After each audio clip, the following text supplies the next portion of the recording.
Hi, my name is Sam Dillon and I'm from San Jose, California, and this video is homework number 2 for Loudon Stearns Intro to Music Production class from Berklee School of Music given through Coursera.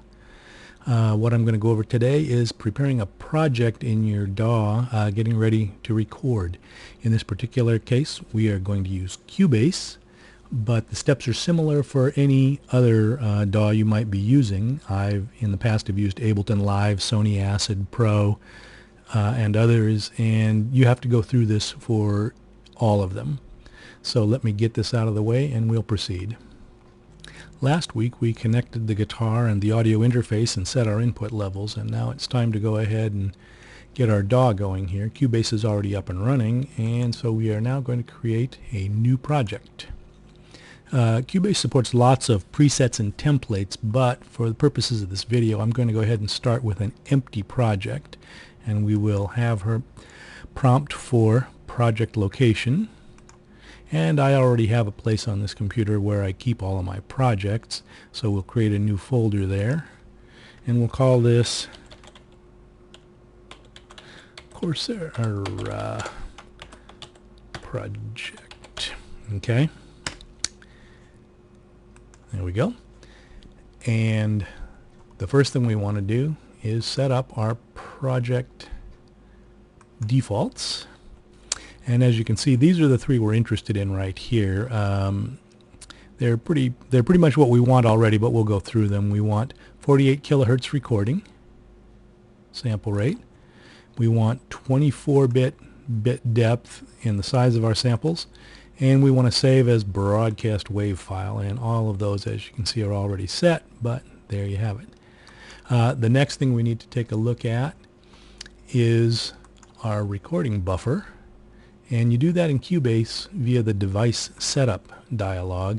And in here I'm using a Steinberg UR22, a small portable 2-in and 2-out audio interface. And here's the control panel for it, and this is where we select our input buffer size. And as you can see, it's already set to 128.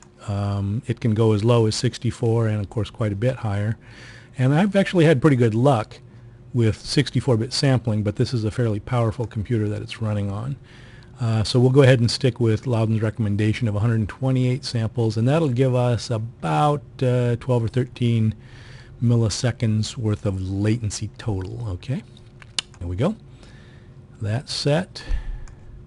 And then the next thing we need to do is add an audio track, because we're going to record an electric guitar. So here we are, audio track, and the electric guitar is mono, and it came up with mono as default. Could be stereo or any number of other things. And another thing Loud mentioned, always name your tracks correctly. So we'll just call this guitar for now, and we hit add track, and there it is. The next thing we need to do is select the appropriate input. It came up defaulted to mono 1. This particular audio interface that I'm using only supports a high Z input on the second input, so we will go ahead and select that guy. And then the standard stereo output, that's fine for now. And essentially we're pretty ready to go.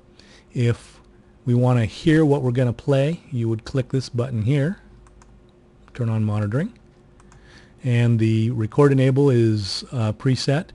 Now next week we're going to talk about the mixer, and you would probably want to go into that and check out your input levels and see what's going on with the DAW, but again, that's for next week, and so I guess we'll talk about that in the next video.